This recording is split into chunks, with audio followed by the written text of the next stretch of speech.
자, 오늘 열처제 비유 두 번째 시간. 기름은 무엇인가? 이거 이제 밝혀보려고 합니다. 기름이 무엇인지 사실 궁금했습니까? 네. 그런데 사실 어려운 거는 아닌데 사실 어렵습니다. 어려워요. 사실은. 마태복음 25장 1절에서 13절 8절 정도 가보시면은 어리석은 자들이 지혜로운 자들에게 이르되 우리 등불이 꺼졌으니 우리에게 너희 기름을 나누어 달라 하였으나 지혜로운 자들이 응답하여 이르되 그리할 수 없나라 우리와 너희가 쓰기에 충분하지 않을까 염려하노니 너희는 차라리 파는 자들에게 가서 너희를 위해 사라. 기름을 사는 걸로 이렇게 표현이 된다 하면은 성령님이 아니라 하는 거는 뭐 명백한 거죠. 개혁주의에서 뭐 성령님 뭐 이렇게 해석을 하는데 성령님을 기름으로 해석을 해서 파는 데 가서 살 수 있는 그런 것이 아닙니다. 그래서 성령님이라고는 볼 수가 이제 없는 거죠. 그러면 이제 기름이 무엇인가? 이런 부분들을 우리가 살펴볼 텐데요. 조금 사실 어렵습니다. 왜 어렵냐 하면은 성경을 조금 깊게 연구를 이렇게 연구는 아니더라도 관심을 좀 가지면은 조금 쉽게 이해해야 되는데 관심이 전혀 없다가 이런 거를 전체적인 숲을 조금 설명을 해야 되거든요. 전체적인 숲을 설명을 해야 되다 보니까 그런 부분에서 이렇게 관심이 없었던 분들은 사실 그런 사건들이 실제적으로 앞으로 일어날 사건들인데도 불구하고 어렵게 다가온다. 그렇지만 어쨌든 기름에 대해서 제가 오늘 설명드립니다. 잘 들으시기 바랍니다. 자, 열천의 비유를 해석하기 위해서 가장 필요한 것은 때입니다. 때. 그때에 가잖아. 그죠? 어느 때에 마태복음 25장 1절에 가보면 그때의 하늘의 왕국은 했는데 하늘의 왕국이 중요해요. 그 때가 중요해요. 때가 중요합니다. 하늘의 왕국 자체는 하나님이 이루실 일이고 우리에게 중요한 거는 때가 중요하다 하는 거. 이거 문맥을 사실 좀 이런 부분들을 잘 이렇게 판단을 빨리 하시면은 쉽게 다가올 수가 있습니다. 그 때입니다. 그때에 가잖아요. 우리가 성경책을 읽다 보면은 그때에 하늘의 왕은 자기 등잔을 가지고 신랑을 맞으러 나간 열처녀에 비할 수 있으리라 했을 때 여기에 핵심 의의를 뭐가 눈에 들어와요? 열처녀가 들어오잖아요. 그러면은 절대로 이해할 수가 없다. 여기서 제가 뭐가 들어와야 된다 했죠? 때가 들어와야 된다. 그 때를 보는 자하고 열처녀 보는 자하고 그 차이가 납니다. 개신교에서는 뭐를 봐요? 열처녀를 보거든. 그 때가 중요한 겁니다. 그때. 자, 그럼 그때를 잘 기억하시기 바랍니다. 자, 열처녀 비유 해석을 할 때 가장 필요한 건 때인데 예수님이 오시는 그렇죠. 신랑이 재림하시는 상황을 지금 언급을 하는 겁니다. 예수님께서 직접 전달해 주시는 거죠. 예수님이 직접 지금 말씀하시는 거잖아요. 그때의 하늘의 왕국은 그렇죠. 예수님이 직접 얘기하니까 예수님이 얘기를 한다 하면은 예수님 자신이 지금 그때에 재림을 하겠다는 그런 상황이다. 이런 걸 그림을 한번 그려보셔야 됩니다. 그래서 열처녀는 이미 명사로서 이미 결정이 났잖아요. 이미 결정이 났는데 열처녀에 거기에 결정난 그 명사 그 자체를 굳이 해석할 필요성이 없는 거예요. 그 때를 알면은 명사는 자동으로 무엇인지를 알아버린다는 거죠. 그때. 그렇죠? 그러면 기름도 사실 명사잖아요. 그러니까 이미 명사인데 그 때를 알면은 기름이 자동적으로 어떻게 돼요? 알게 된다는 겁니다.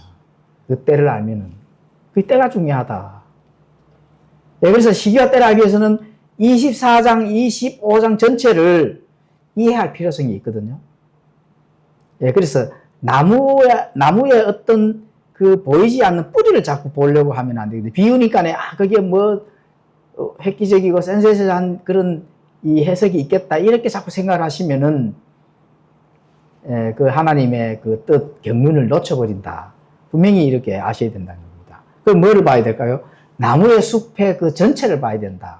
그 나무의 숲의 전체를 본다 하면은 24장, 25장은 같이 지금 연결이 되어 있거든요. 사건들이 쭉 전개되어 오면서 전개되어 오는 순서대로 지금 연결이 되어 있다 하는 거.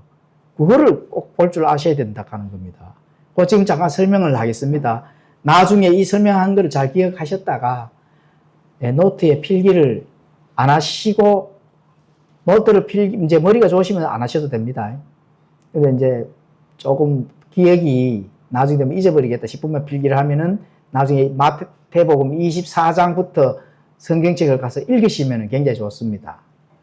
지금 당장 하나하나 읽고 강의하는 것은 아니기 때문에 하나하나 읽고 이렇게 하는 건 안 하겠습니다. 일단은 24장, 25장 전체 숲은 설명을 드리겠습니다. 자, 24장은 재림의 징조를 보이면서 7년 환란기를 설명하는 장이다. 이렇게 보시면 됩니다. 24장 아시죠? 예수님께서 올리브산에서 제자들이 질문을 하거든요. 그때 어떻게 되는 건지, 또 주님께서 재림하실 때의 상황은 어떻게 되는 건지 지금 질문을 하거든요. 그 질문하는 것도 또 두 가지고. 하여튼 그렇습니다. 그래서 24장은 7년 환란기를 설명하는 장인데 24장 1절에서 8절까지는 7년 환란기 전에 세상에 나타나는 환란의 징조를 지금 설명을 합니다. 24장 1절에서 8절까지는 뭐라고요?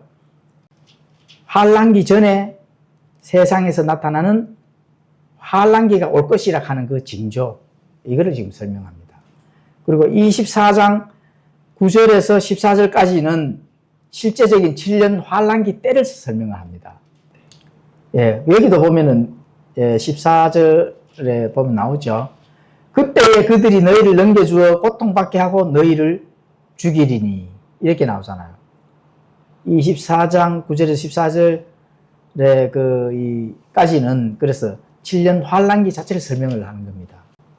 자, 그리고 24장 15절에서 28절에는 7년 환란기 중반기 정도에서 유대인들이 접할 그 환란을 어떻게 핍박을 받는지를 지금 예수님께서 설명을 해주는 거거든요. 너희들이 이렇게 핍박을 받을 것이다. 또 이렇게 해야 된다. 방법. 또 그 환란기의 상태. 이걸 지금 설명을 해줍니다. 15절에서 28절까지가. 그리고 보면 이제 15절에 보면은 그러므로 주께서 대언자 다니엘을 통해 말씀하신 황폐하게 하는 가증한 것이 거룩한 곳에 서 있는 것을 너희가 보거든 누구든지 읽는 자는 깨달을지어다. 여기서 또 그때 유대에 있는 자들은 산들로 도망할지어다. 이렇게 되어 있잖아. 그죠? 자, 그러면은 15절에서 가장 핵심 문맥이 얻은 거예요. 핵심 의의가. 우리가 공부하고자 하는 그 방향을 초점을 잡아보려고 하면은. 뭐 다 중요합니다. 다 중요한 건데, 누구든지요. 예? 누구든지 읽는 자는 깨달을지어다. 이거 왜 이렇게 적어놨을까, 예수님? 예수님 왜 이렇게 말씀하셨을까? 누구든지 읽는 자는 뭐를 읽어요? 말씀을 읽는 자는 깨달아라, 이런 거거든요. 이걸 누구한테 얘기했을까요? 유대인들한테. 왜 유대인들에게 해당될까? 지금 때를 설명하는 거기 때문에 그렇습니다. 오늘 교회 때 지금 설명하는 거예요. 물론 읽는 자는 깨닫는 것도 뭐 교회도 적용이 되는데 지금 그때라 했잖아. 그래, 그때가 언제 때예요? 7년 환란기 때. 환란기 때에 뭐를 읽어야 된다는 거예요. 안 읽으면 끝나는 거죠. 읽어야 된다는 거죠. 뭐를 읽어야 돼요? 가증한 것이 거룩한 것에 서는 것을 읽어야 된다. 그거 다니엘서 보면 나오잖아. 그러니까 예수님께서 친절하게 말씀해 주시잖아. 다니엘을 통해 말씀하신 것, 친절하게 설명을 해주잖아요. 너 그 성경책 봉인돼 있지 않으니까 읽어. 이런 거거든. 조금 이해갑니까? 아멘. 자, 그러면은 이제 지금까지 이제, 자, 15절, 28절까지를 이제 했습니다. 28절까지는 7년 환란기 중반기 정도에서 유대인들이 어떻게 핍박을 받고 어떤 일을 해야 되는 건지, 그 가장 중요한 게 읽어야 된다. 이렇게 했잖아. 그죠? 예, 방법을 지금 예수님께서 설명을 해 주셨고, 그러면 24장 29절에서 35절까지는 또 어떤 일이 일어날까요? 7년 환란기 안에서 벌어지는 실제 일들을 예수님께 직접 설명을 해줍니다. 7년 환란기 안에 이런 일들이 생길 것이다. 이거를 지금 설명을 해줍니다. 29절에서 35절까지. 예. 그리고 35절에 가보시면은 환란기를 쫙 설명을 해주면서 이런 일들이 일어날 것을 직접 실제적인 사건들을 설명하시면서 하늘과 땅은 없어지겠으나 내 말들은 없어지지 아니하리라. 내 말들은 없어지지 않으니까 너 잘 들어야 된다는 얘기거든. 너희들 환란기 때 이런 일이 있고 이렇게 해서 이렇게 되고 구원을 어떻게 받고, 그죠?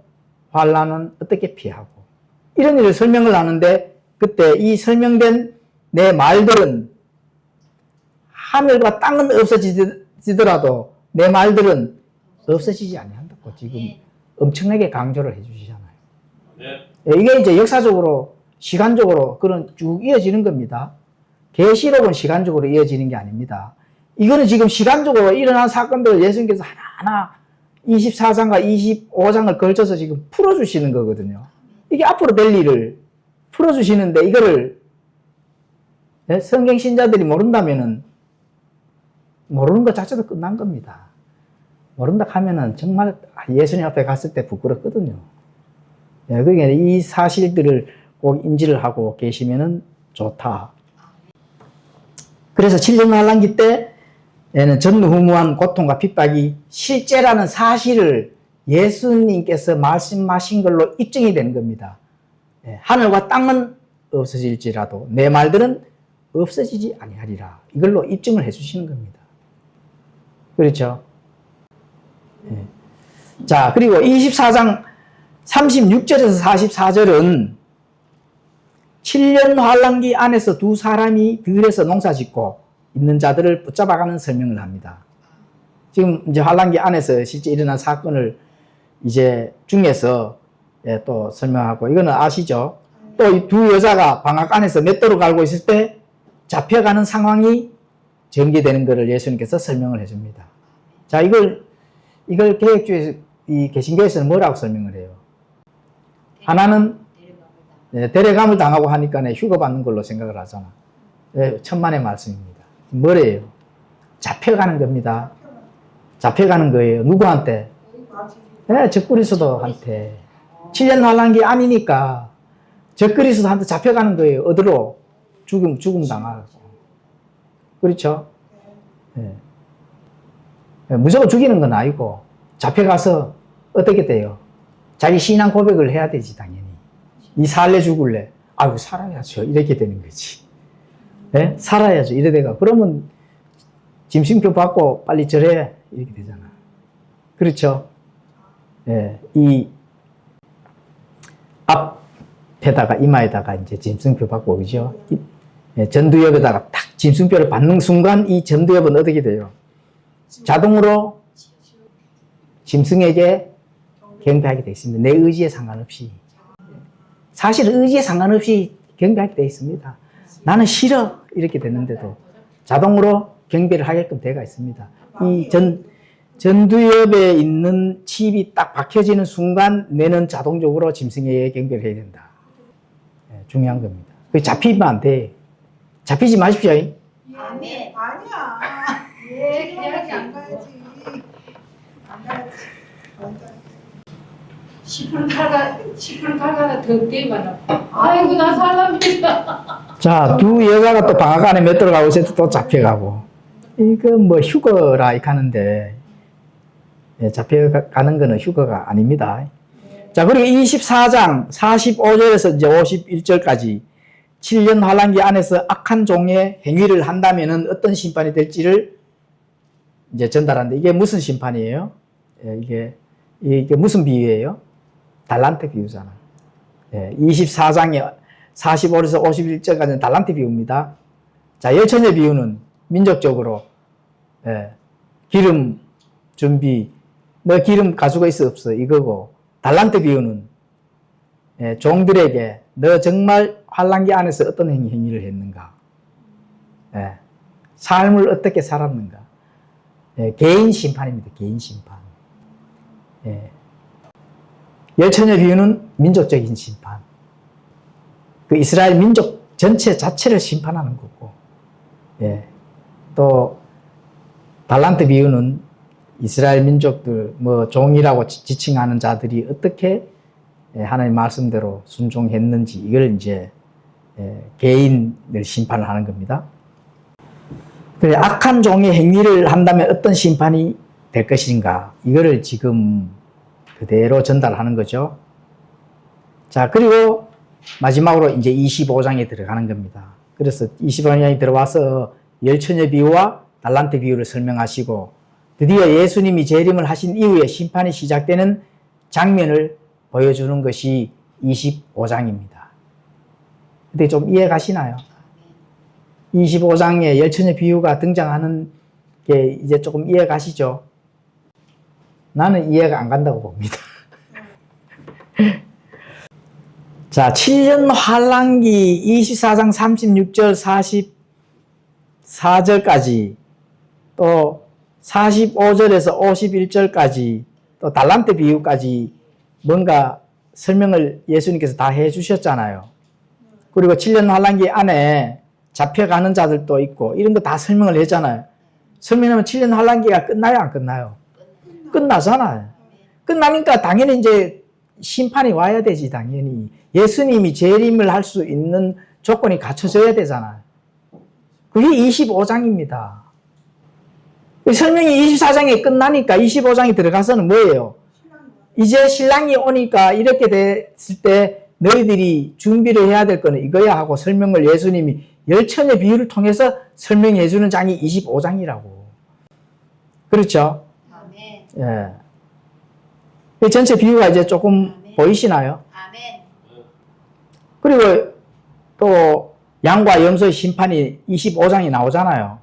천년왕국에 들어갈 자와 들어가지 못할 자를 지금 나누는 것이 양과 염소의 심판이거든. 예, 그 심판을 마지막으로 그러면 어떻게 돼요? 천년왕국이 전개가 된다, 열리는 겁니다. 그렇게 소망하던 천년왕국이 이 땅에서 열리는 겁니다. 그렇게 역사적인 사건마다 예수님께서 자세하게 지금 설명을 해 주시잖아요. 이거를 볼 줄 알면은 기름이 당연히 눈에 띄죠. 기름이 뭐 성령님이라고 하고, 뭐 열처녀가 신부라고 하고, 휴거 받네 못 받네 하고, 뭐 이렇게 가르치면은 정말 하나님께서 계획된, 또 준비된, 하나님께서 예언해 주시는 이 앞으로 될 일을 그냥 오히려 감춰버리는 거다. 하나님이 할 일을 감춰보면 됩니까? 안 됩니까? 안 되잖아요. 하나님의 일을 감추면 될까요? 드러내도 지금 드러내서 순종하고 많은 사람들이 알고 합당함의 성김이 나오도록 신앙을 가르쳐야 되는데, 감춰져 버리면은 뭐 종교 행위하다가 하나님의 그 일을 놓쳐버리고 오히려 하나님의 뜻을 감추는 그런 계기가 되잖아요. 예, 그래서 알아야 된다는 겁니다. 예, 천년왕국에 들어갈 자 못 들어갈 자, 그를 자 나누신 다음에 정말 그 소망된 하늘의 왕국이 그때부터 어떻게 돼요? 열린다. 예, 그 25장 설명을 해주는 겁니다. 자, 그러면 실제 예수님이 재림하셔서 양과 염소 심판이 있기 전에 열처녀 비유와 달란트 비유를 주시는 의도는 무엇인가? 이걸 이제 우리가 핵심으로 나눠볼 문맥이잖아, 그죠? 자, 열처녀 비유는 유대인 민족적 심판입니다. 민족적 심판. 그리고 그 열처녀 비유 이후에 달란트 비유는 개인적인 신실함과 책임, 맡겨진 분량을 잘 했나 못 했나, 이런 거를 이제 따지는 그런 심판이고, 거기 딱 궁합이 맞잖아요. 민족적으로 유대인들, 이스라엘 민족 전체를 너희들이 어떻게 민족적으로 방향을 나가야 될 국가적인 차원에서 주는 것이 열처녀 비유 해석이고, 그리고 그것만 하면 민족적 하면은 안 되잖아요. 개인적으로도 어떤 신앙의 그 척도가 있어야 되는 잣대를 당연히 있어야 되겠죠. 그게 달란트 비유입니다. 달란트 비유. 10달란트와 1달란트의 차이점 설명해 주셨잖아요. 그게 달란트 비유거든. 개인적인 신실함과 책임, 그리고 맡겨진 분량, 이런 것들을 예수님께서 직접 이렇게 신앙의 생활을 하고 나를 맞이해야 된다는 그런 걸로 지금 예수님께서 그대로 자세하게 지금 전달해 주시는 겁니다. 자, 열처녀 비유는 이스라엘 유대인 안에서 누가 진짜 남은 자인지 이거를 보여주는 겁니다. 남은 자가 구원을 받는 거거든. 남은 자가 천년왕국에 들어갈 자거든요. 그래서 남지 못하는 자와 남는 자의 구별이 열처녀 비유입니다. 자, 유대인들은 민족적으로 메시아를 기다리는 그런 DNA 유전자를 가지고 있습니다. 이 유대인들은. 그게 이미 아마 등잔과 기름은 본인들이 이해를 하는 문맥이거든요. 그럼 이방인들, 우리들을 이래 보면은 전혀 잘 이해가 안 되니까, 이제 구원받은 휴거받고 뭐 열처녀 신부고 이런 해석이 이제 막 나오는 겁니다. 그럼 유대인들은 이미 알고 있는 거예요. 예수님이 이 비유를 유대인들에게 쓰는 이유는 아마 이스라엘 민족들, 유대인들은 등잔과 기름에 대해서는 잘 알고 있는 DNA를 가지고 있는 민족들이다. 어떻게 행동을 취해야 되는 건지를 이미 알고 있다는 겁니다.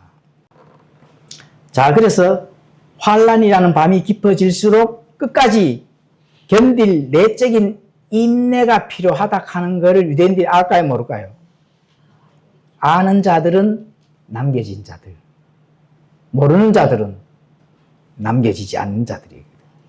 거기서 나눠지는 게 열처녀 비유입니다. 끝까지 견딜 내적인 인내가 필요하다.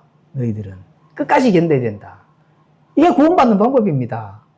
이거를 남느냐 안 남느냐 열처녀 비유로 지금 예수님께서 설명을 해주는 거거든요.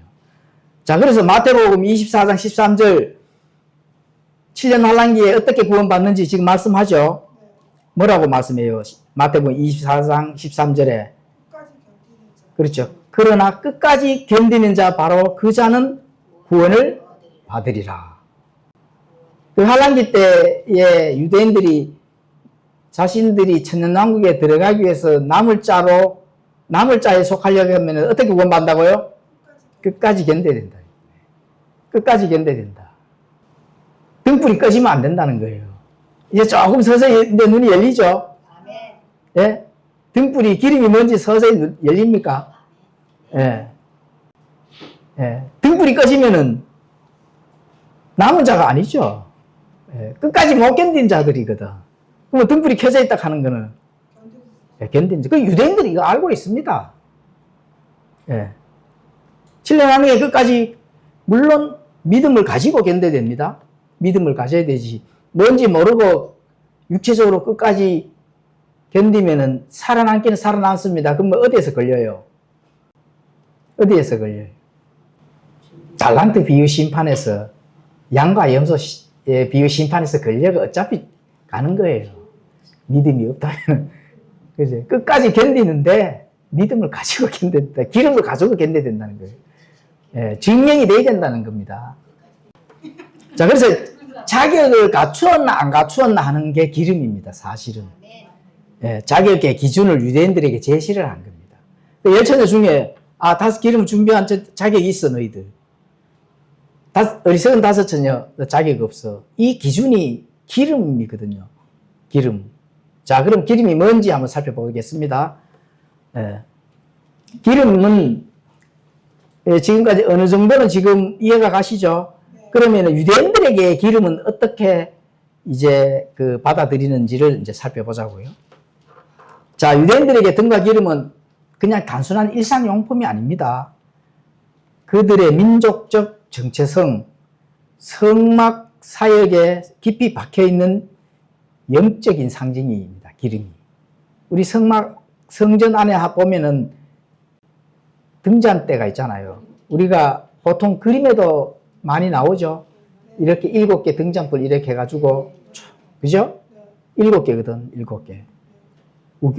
거기에 기름을 넣어서 불이 켜져 있는 게 등잔이고 기름입니다.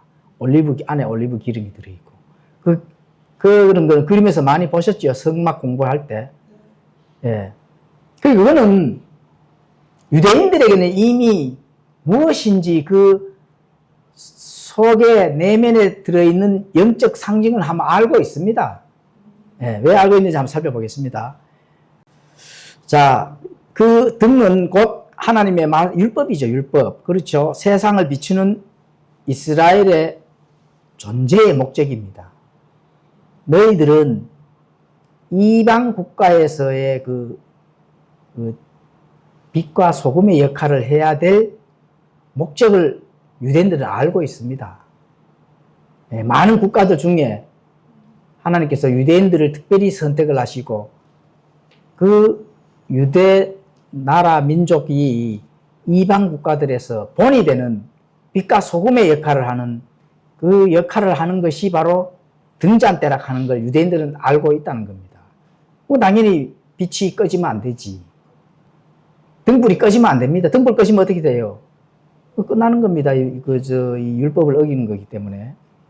자, 그래서 시편 119편 105절에 가보시면 주의 말씀은 내 발의 등이요 내 길에 빛이니이다. 이렇게 이제 고백을 해놨습니다. 빛의 역할을 하는 것이 유대인들이거든요. 그 빛의 역할을 하지 못한다 하면은, 그러면 당연히 또 볼 것 없이 끝나는 거죠. 자, 그래서 이스라엘은 이방의 빛이 되어야 하는 등불을 민족으로 하나님께 부름받은 자들이 유대 민족입니다. 예, 그렇죠. 그래서 열처녀 모두 등을 가졌다는 것은 등은 가졌잖아요. 열처녀 모두 등은 가져 있거든요. 근데 어리석은 다섯처녀는 기름을 준비를 못 했고, 등은 가지기는 가졌어. 지혜로운 다섯 처녀는 등과 기름을 다 준비를 하고 마치기까지 그렇게 했잖아. 그죠? 그래서 등을 가지고 불을 켰다 하면 불이 꺼지지 않을 때까지 계속 꺼지지 않도록 이렇게 관리를 했다는 겁니다. 그래서 유대인들이 율법을 가졌고 지켜왔고 메시아를 기다리는 외적인 종교적 정체성을 이미 공유하고 가지고 있고 본인들도 알고 있습니다. 토라의 그 정신을 알고 있다는 거예요. 그래서 유대인들의 기름은 성소의 등잔대를 계속 타오르게 하는 유일한 에너지다. 성소에 불이 꺼지면 안 되거든요. 불이 꺼져버리면은 거기 하나님이 임재해 계시는데 그 율법에 절대로 365일, 360일 불이 꺼지면 안 되도록 명령을 해놨는 게 등잔과 기름이거든요. 그래서 레위기 24장 2절에 가보시면은 이스라엘 자손에게 명령하여 그들이 등불을 위해 올리브를 찧어 만든 순수한 기름을 내게 가져오게 함으로써 등잔들이 계속 타게 할 것이며, 레위기는 율법의 내용이 그거 다 들어있잖아요. 그래서 계속 타게 하라는 겁니다. 꺼지면 안 된다는 겁니다. 그리고 스가랴서 4장 2절에 가보시면은 그가 내게 이르되 내가 무엇을 보느냐 하므로 내가 이르되 내가 보았더니 보소서 전부 금으로 된 등잔대가 있는데 그것의 꼭대기에 잔이 하나 있고 등잔대 위에 7 등잔이 있으며 7 등잔과 연결된 7 관이 등잔대 꼭대기에 있나이다. 6절에 또 가보시면 그때에 그가 내게 응답하여 말하여 이르되 주께서 스룹바벨에게 하신 말씀이 이러하니라. 이르시되 강력으로 되지 아니하고 능력으로 되지 아니하며 오직 내 영으로 되느니라. 군대들의 주가 말하노라. 자, 등잔대 불이 꺼지지 아니하고 이렇게 하고 모든 말씀과 진리에서 하나님께서 이루어 나가는 것은 뭐라고요? 너희들의 강력으로 되지 아니하고 또 너희들의 능력으로 되지 아니하고 오직 내 영으로 된다고 이렇게 말씀하시는 거예요. 그래서 그 등잔대, 7 등잔, 이 모든 것들은 이스라엘 민족들이 대표가 되고 그 중간에 조금 높게 올린 등잔대가 있어요. 그게 이 이스라엘 민족들입니다. 가에 3개씩 3개씩 6개, 이거는 이방 민족들을 상징하거든요. 거기에 대표 등잔대가 중간에 하나가 울뚝 솟아 있는 등잔대가 있습니다. 그래서 너희들이 이방 민족들에게 본이 되는 빛과 소금의 역할이 되는 그런 민족으로서 하되 너희들이 하는 것이 아니다. 누가 한다고요? 너희들의 강력, 능력으로 되지 않으면 오직 내 영으로 된다는 거예요. 그 역할을 누가 한다고요? 유대인들이 하는 겁니다. 그래서 이 기름은 유대인들이 지속적으로 올리브 기름을 공급하여 등잔을 꺼지지 않도록 하는 중요한 내면의 그 말씀을 지키는 믿음이 있다는 거예요. 중요한 내면의 믿음, 등잔이 꺼지지 아니하는 그 믿음. 그렇다면은 그 성막 성소 안에 등잔이 꺼지지 않도록 하면은 꺼지면은 하나님께서 나를 심판하니까 꺼지지 않아야 되지. 이렇게 알고 있을까요? 이렇게 알고 있으면 그런 종교인이 되는 거지. 하나님의 참 본 뜻을 알아야 된다는 거예요. 본 뜻을. 그게 참된 믿음이거든요. 그래서 구약에도 하나님의 말씀을 믿되 하나님이 과연 어떠한 그 마음을 가지고 그 율법을 내게 줬는지를 참 뜻을 아는 게 참 믿음입니다. 그냥 명령만 했으니까 자기가 죽기 싫어서 그냥 그 명령만 따르는 것만 있다 하면은 그게 참 믿음일까요? 예, 그게 아니라는 거죠. 그래서 하나님의 마음을 읽고 하나님의 내면을 읽고 하나님의 그 뜻을 정확하게 전달하는 것을 아는 것이 중요하다. 구약이나 신약이 이거 똑같습니다. 아는 것에서 중요하다 하는 것은 똑같다. 그렇죠? 자, 그러면 하나님이 요구하시는 이스라엘 백성들의 믿음은 어떤 믿음을 요구하시는가? 시편의 51편 17절에 가보시면은 하나님께서는 구하시는 희생물은 상한 영이라 오 하나님의 상하고 통회하는 마음을 주께서 멸시하지 아니하시겠다이다. 멸시하지 아니하시리이다. 자, 그러기 이렇게 말씀한 거는 그 마음 안에 하나님께서 주시는 그 말씀, 명령들을 그 뜻을 알고 지켜나가는 것이 중요한 것이다. 그게 믿음이라는 거죠. 그래서 열처녀 기름 준비는 7년 환란기에 끝까지 어떻게 상하고 통회하는 마음으로 견디는 믿음을 가졌는가. 이게 중요한 겁니다. 뭘 믿음을 가졌다고 다 중요한 게 아니거든요. 열처녀는 다 듣는 준비를 했습니다. 근데 바른 준비를 했느냐 안 했느냐 이걸 이제 보는 거거든요. 그래서 자, 이 7년 환란기 동안에 어떻게 하나님의 그 명령을 읽는 자는 깨달으라 했잖아요. 읽는 자는 깨달은데 반드시 바르게 읽고 바르게 깨달아야 됩니다. 그래서 이 7년 환란기 동안에 어떻게 견뎌 왔는지를 가지고 그 잣대가 바로 기름이라는 겁니다. 어떻게 견뎌 왔는지, 바른 믿음을 가지고 어떻게 끝까지 살아남았는지, 이런 시금석이 바로 등과 기름이다. 이렇게 이제 보시면 되는 겁니다. 자, 그러면 언제까지 어떻게 견뎌야 구원을 받는가? 이거 한번 살펴보도록 하겠습니다. 자, 마태복음 24장 15절에는 그러므로 주께서 대언자 다니엘을 통해 말씀하신 황폐하게 하는 가정한 것이 거룩한 곳에 선 것을 보거든 누구든지 읽는 자는 깨달을지어다. 자, 이렇게 기록이 되어 있죠. 자, 이걸 잘 기억을 해 놓으시고, 자, 다니엘서 12장 11절에 날마다 드리는 희생물이 제거되고 황폐하게 하는 가정한 것이 세워질 때부터 1290일이 있으리라. 자, 지금 어떻게 끝까지 견디면은 구원을 받기는 받는데 어떻게 견디는지, 그러면 언제까지 견뎌야 되는지를 공부를 하는 겁니다. 다니엘서 12장 12절에 가보시면은 기다려서 1335일에 다다르는 자는 복이 있도다. 이렇게 되어 있죠. 그렇죠?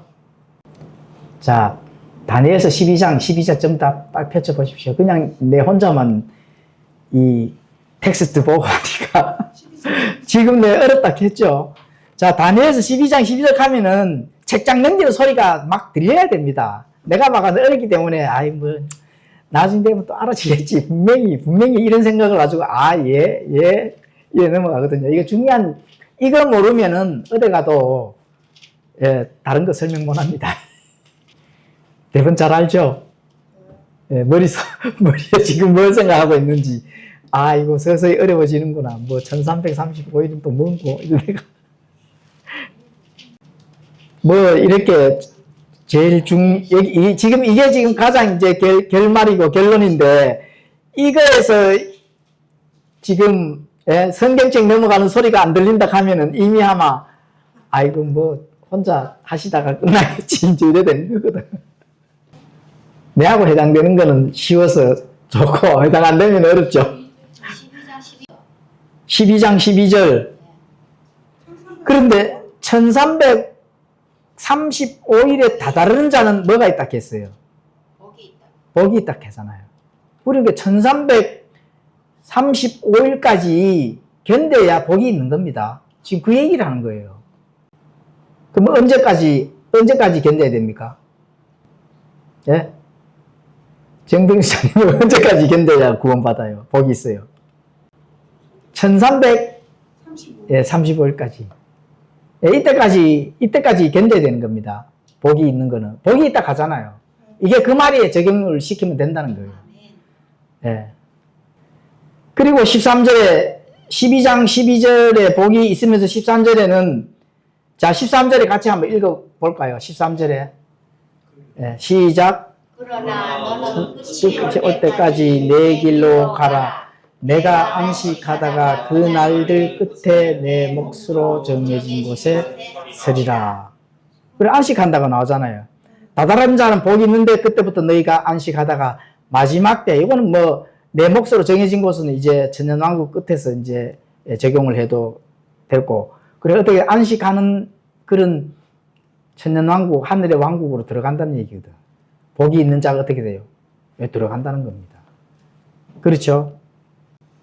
자, 그리고 데살로니가 후서 2장 4절에는 그는 대적하는 자요 또 하나님이라 불리거나 혹은 경배받는 모든 것 위로 자기를 높이는 자로서 하나님처럼 하나님의 성전에 앉아 자기가 하나님인 것을 스스로 보이느니라. 자, 이거는 어떤 얘기죠? 적그리스도가, 자, 7년 환란기 중간에 이제 자기가 하나님이라 하는 거, 계약을 깨고 자기가 하나님과 내게 경배해, 이런 거를 지금 데살로니가 후서 2장 8절에 지금 언급하는 거고, 2장 4절에, 그죠? 그러면은, 자, 다니엘서 9장 27절에 가보면은 그가 많은 사람과 한 일해 동안 언약을 확정할 것이며, 이 한 일해는 몇 년이에요? 7년이잖아, 그죠? 그 일에 한 중간에 희생물과 봉헌물을 그치게 하고 이렇게 돼가 있죠. 그러면은 7년 중간이면은 전 3년 반이잖아, 그죠? 전 3년 반이 끝나면과 동시에 적그리스도가 이제 성전 안으로 들어간다는 겁니다. 데살로니가 후서 2장 4절에처럼. 자, 그래야 연결이 되는 겁니다. 그러면 중간에 희생물과 봉헌물을 그치게 하고, 그 처음에는 전 3년 반 동안 양 잡고 소 잡고 이제 유대인들이 열심히 어떻게 해요? 희생물을 바치잖아요. 그리고 바치는 것을 어떻게 돼요? 못하게 하고 가증한 곳으로 듣기 위해 이제 그 안에 적그리스도가 들어가서 내게 경배하라고 이제 그때부터 시작되는 겁니다. 예, 그때부터 시작된다면은, 자, 그때부터 시작된다면은 어떻게 돼요? 마태복음 24장에 너희는 뒤도 돌아보지 말고 산들로 도망가라 하잖아요. 맞죠? 그게 그렇게 연결이 되는 겁니다.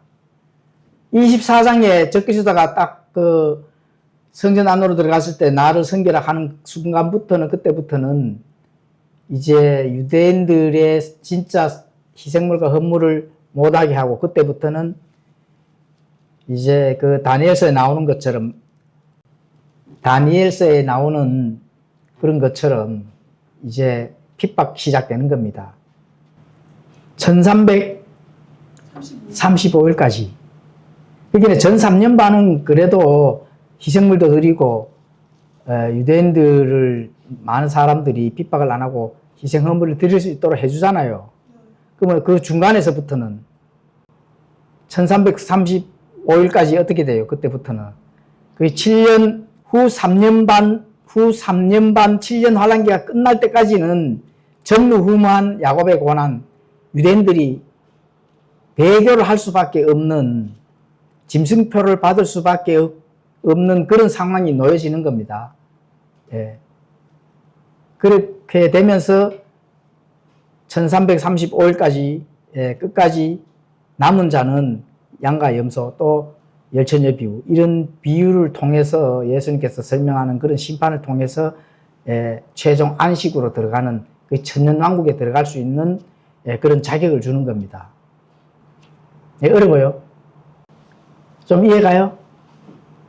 그 이해가야 됩니다. 이거 이해가면은 사실 종말론에 대한 부분들은 나중에 공부를 좀 진도가 사실 나갈 수 있습니다. 물론 이제 뭐 유튜브 조금 우리 교회에서 좀 어렵더라도 유튜브 또 뭐 좀 합리하는 사람들이 보고 하면은 또 복음 듣고 뭐 어떻게 또 될지 그건 모르겠는데 이게 좀 이해가 가면은 나중에 이제 또 공부를 할게 그러면은 마지막 때에 자 중동 사태는 어떻게 되고 그죠?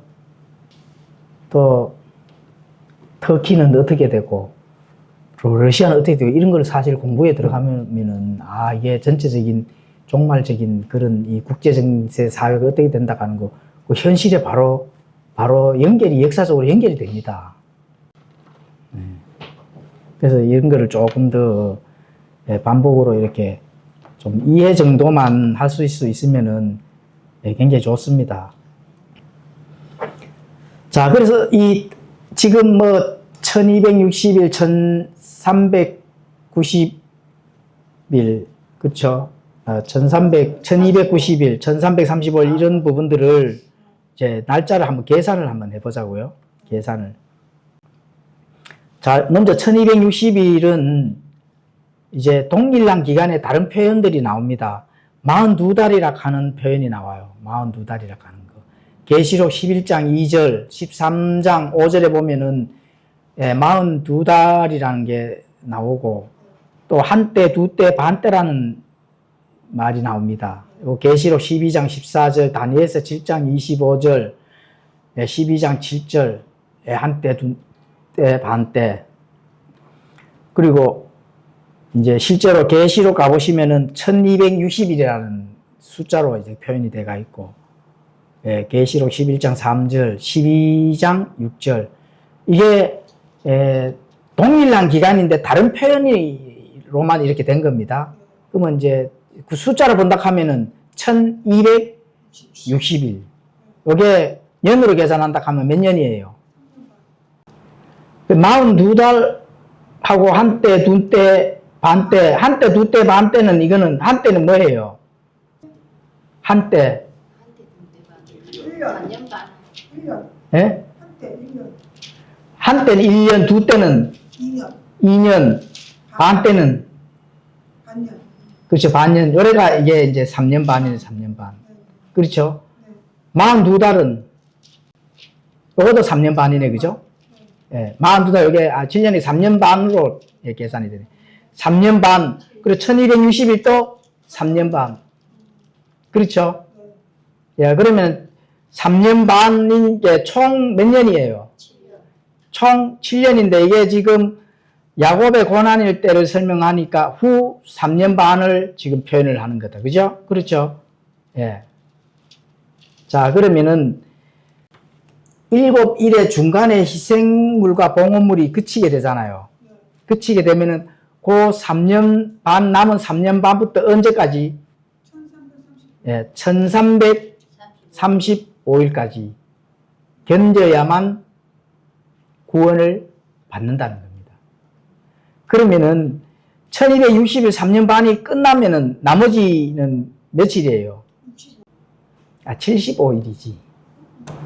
그래서 끝까지 견뎌야 하는 기간이 한중간에 희생물과 봉헌물을 그치게 하는 중간, 즉 전 3년 반은 끝나고 75일. 그렇죠? 후 3년 반부터 다니엘서 12장 12절에 1335일까지 어떻게 돼요? 견뎌야 된다. 1335일까지 견뎌야 어떻게 돼요? 구원을 받는데, 그런데 열처녀 중에, 자, 1335일까지 1335일까지는 견디죠? 그러면은 구원은 누가 받아요? 지혜로운 5천여만 예, 받는 겁니다. 그러면 어리석은 5천여 구원을 못 받는 거죠. 예. 마귀와 그의 천사들이 있는 불옷으로 가야 된다. 예, 이렇게 이제 결론이 나는 겁니다. 여기 다니엘서에는 1290일로 되어 있고 계시록에는 1260일로 되어 있고 예.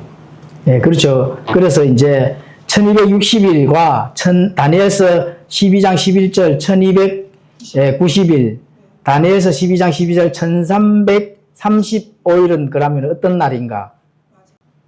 이건 이제 다음에 제가 가르쳐 드리겠습니다. 예, 다음에 가르쳐 드리겠습니다. 이것도 뭐 텍스트도 이게 다음 기회에 적어 놨기 때문에 이건 방법이 없어요. 네, 다음 주에 만나죠. 자, 1335에서 1260일을 빼면은 75일. 그러면 75일이 무슨 날인가?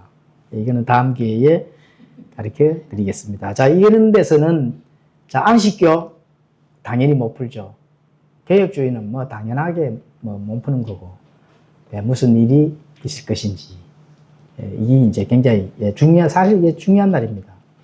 근데 중요한 거는, 힌트를 드리면은, 이건 시간이 많이 걸리기 때문에 다음에 하는 거예요.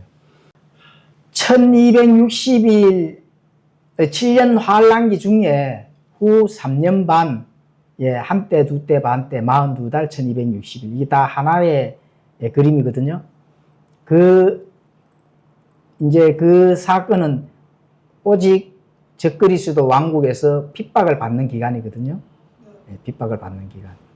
그 기간 이후에 있어야 될 일들이 분명히 있다는 겁니다, 또. 그래서 이걸 안식교인들은,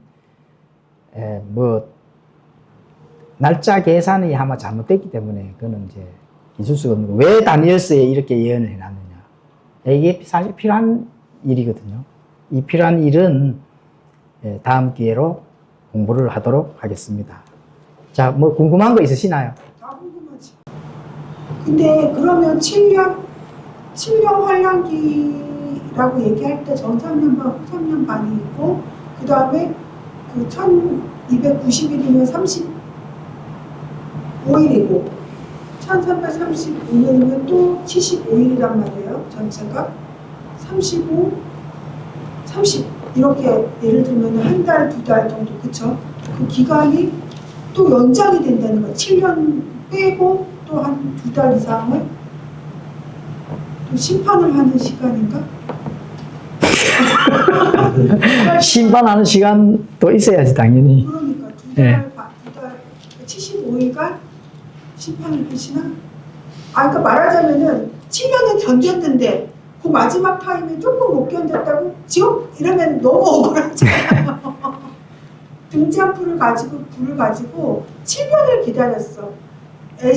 믿음을 가지고 애타게 기다렸는데 35일, 75일을 못 기다렸다고 너는 아웃 이게 되는 거잖아. 자, 다니엘서에 가보면은 안티오코스 에피파네스가 뭔 일을 했을까요?